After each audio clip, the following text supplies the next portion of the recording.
इदं तु ते गुह्यतमं प्रवक्ष्याम्यनसूयवे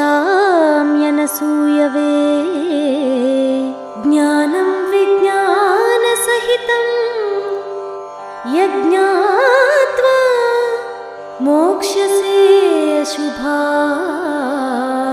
यज्ञात्वा मोक्ष्यसे अशुभात्। ओम शांति। सभी भक्तों को, गीता प्रेमिकों को मेरा सादर प्रणाम। भगवान वाचा इस कार्यक्रम में पुनः आपको स्वागत और सुस्वागत। पिछले 2 एपिसोड में श्रीमद् भगवद गीता का मूल सिद्धांत क्या है, मैं कौन हूँ, हु एम आई, इस पर हमने चर्चा किया है। सभी गीताभिलाषों को एक मुख्य विषय पर ध्यान रखना चाहिए।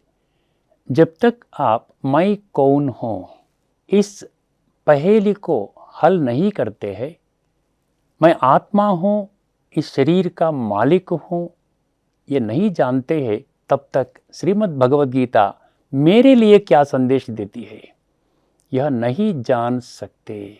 इसको ध्यान में रखना चाहिए। सभी का मन में एक प्रश्न उठ सकता है, क्या इस मूल सिद्धांत मैं आत्मा हूँ इसका अनुभव कौन करते हैं? आपको एक खुशी की बात है कि इस दुनिया में 145 देशों में जो 20 लाख ब्रह्मा कुमारी ब्रह्मा कुमारियाँ इस विषय को स्पष्टता से जानकर आत्मा अनुभव करते हुए अपना जीवन को बहुत श्रेष्ठमय बनाने के मार्ग में चल रहे हैं। इस कड़ी में हम 2 रोचक और गंभीर विषय चर्चा करने वाले हैं। एक है आत्मा को सच्चिदानंद स्वरूप क्यों कहा जाता है, और दूसरा तामसिक ज्ञान का परिभाषा क्या है। पहला विषय लेते हैं, आत्मा को सच्चिदानंद स्वरूप क्यों कहा जाता है। इसमें 3 शब्द आते हैं, सत्य, चित्त और आनंद स्वरूप। पहला हम सत्य क्या होता है चर्चा करेंगे। हम सब जानते हैं और मानते भी है भगवान परम सत्य है, गॉड इज एब्सोल्यूट ट्रूथ। जो भगवान गीता के माध्यम से जो ज्ञान दिया है वह सत्य ही होगा। भगवान ने कई श्लोकों के माध्यम से एक मूल सिद्धांत को स्पष्ट किया है। क्या है वह? इस धरती पर 800 करोड़ मनुष्य जो है वह मूल स्वरूप में आत्माएं है, ना कि शरीर। इससे हमको पता चलता है कि सभी को ऐसा अनुभव करना चाहिए, मैं आत्मा हूँ, यह शरीर मेरा है, यही सत्य है। मैं शरीर समझना असत्य है। परंतु एक आश्चर्यचकित विषय हमने देखा है कि भक्ति मार्ग में सभी भक्तों ने एक श्लोक के माध्यम से यही सत्य को जानने के लिए पुकारते हैं। बृहदारण्यक उपनिषद 1:3-28 असतोमा सद्गमय। उसमें एक सच्चा भक्त परमात्मा से, भगवान से 3 प्रश्न का समाधान पूछता है। मैं असत्य मार्ग में चल रहा हूँ, मुझे सच्चा मार्ग बताओ, असतोमा सद्गमय। इसका समाधान क्या होगा? मैं आत्मा हूँ, ये शरीर मेरा है, यही सत्य है, मैं शरीर समझना असत्य है। दूसरी विषय है तमसोमा ज्योतिर्गमय। मैं अज्ञान अंधकार में भटक रहा हूँ, मुझे ज्ञान की रोशनी से इस अज्ञान अंधकार को मिटाओ। अज्ञान क्या होता है? मैं शरीर समझना अज्ञान होता है। मैं आत्मा या शरीर मेरा है, यही ज्ञान की रोशनी है। तीसरी विषय है मृत्योर्मा अमृतंगमय। मृता अर्थात विनाश। शरीर विनाशी है और उसमें जो चेतना शक्ति है आत्मा, वो अविनाशी है। यही है इसका समाधान। इससे पता चलता है कि सारी 3 प्रश्नों का समाधान एक ही सत्य से जान सकते हैं। मैं आत्मा हूँ, यह शरीर मेरा है। आत्मा और शरीर दोनों अलग अलग है।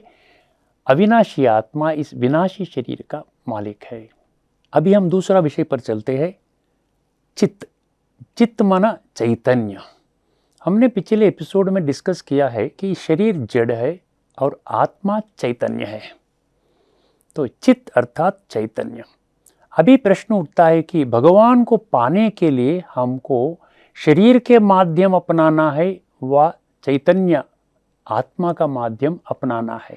इसके लिए हम एक अद्भुत खुलासा जो 10वां अध्याय विभूति योग में 22वां श्लोक में है, वहाँ आपका अटेंशन खिंचवाते हैं।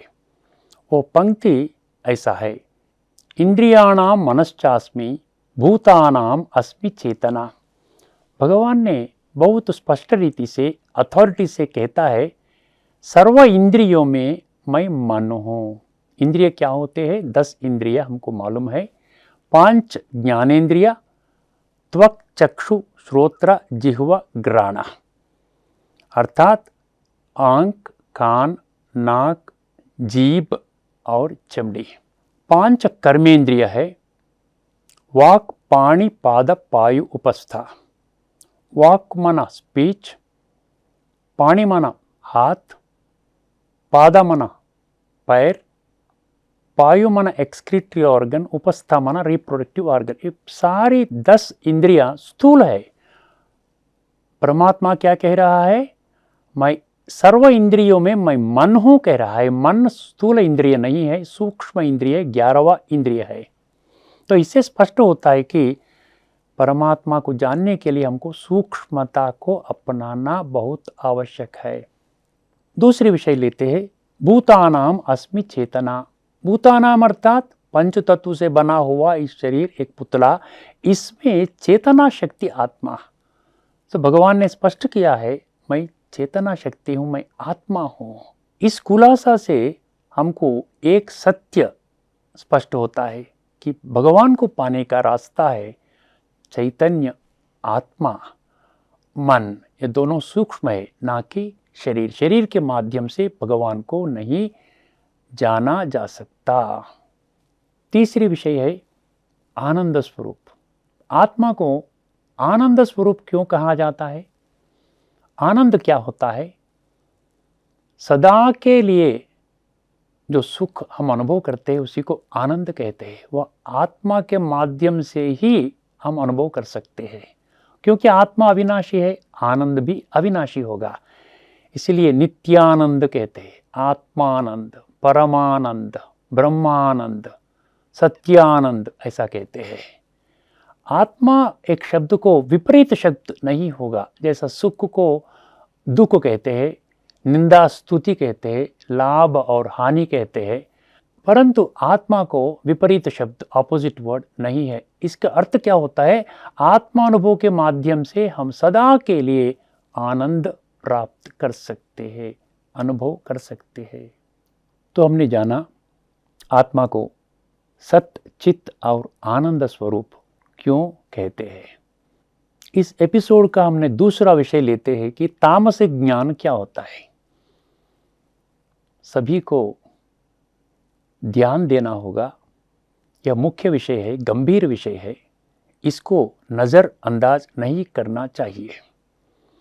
भगवान ने 18 अध्याय 20, 21 और 22 इस 3 श्लोकों में सात्विक ज्ञान, राजसिक ज्ञान और तामसिक ज्ञान का परिभाषा दिया है। सात्विक और राजसिक ज्ञान का विषय हम आगे एपिसोडों में चर्चा करते हैं। अभी हम तामसिक ज्ञान का परिभाषा क्या होता है हम जानेंगे। 18 अध्याय 22वां श्लोक को पहले हम सुनेंगे। यत्तु कृत्स्नवदेकस्मिन् कार्ये सक्तमहैतुकम्, यत्तु कृत्स्नवदेकस्मिन् कार्ये सक्तमहैतुकम्, अतत्त्वार्धवदल्पं च तत्तामसमुदाहृतम्,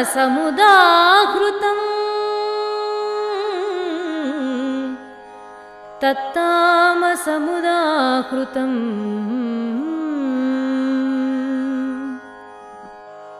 अभी इस श्लोक का तत्व को समझने का प्रयास करेंगे। पहला पंक्ति यत्तु कृत्स्नवद एकस्मिन् कार्ये सक्तम, यही इसमें बड़ा खुलासा है। कृत्स्नवत माना संपूर्ण, एकस्मिन् माना शरीर, एक शरीर ही संपूर्ण है ऐसा समझना भगवान ने क्या कह दिया है, ये तर्क रहित कहा है। अहैतुकम अतत्वार्धम अल्पम च तत्तामसमुदाहृतम कहा है।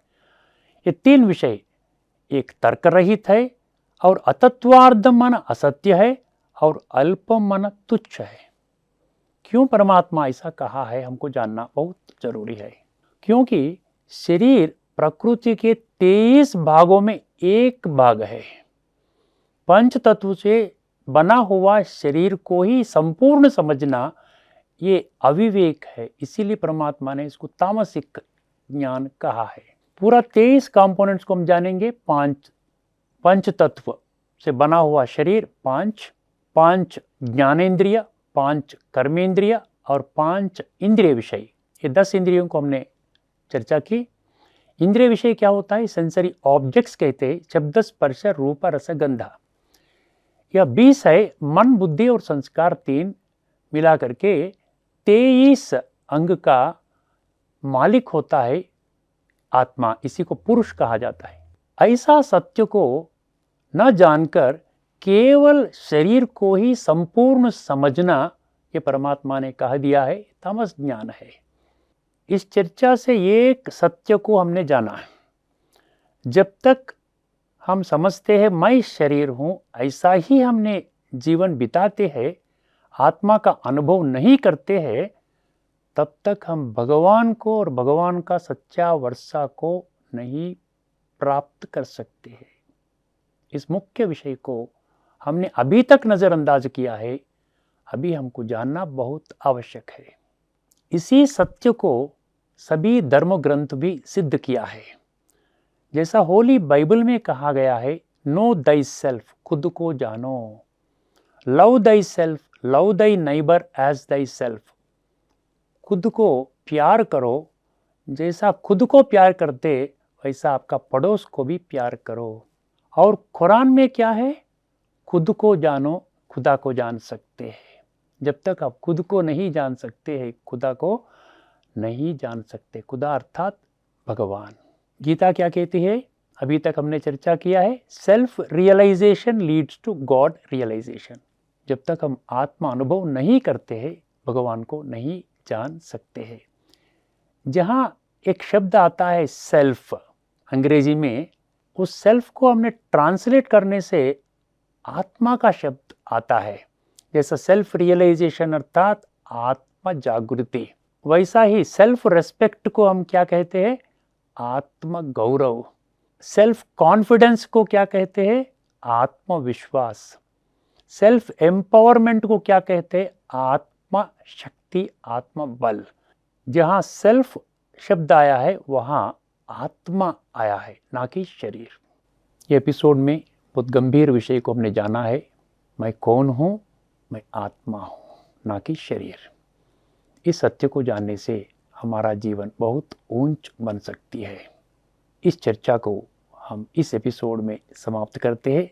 अगले एपिसोड में हम अभी तक 8 एपिसोड्स में जो गीता के महत्व को चर्चा की, उसको हम एक सारांश रूप में सारी विशिष्टताओं को हमने एक एपिसोड में हम चर्चा करते हैं, ताकि उसका महत्व को हम स्पष्ट रीति से जानें।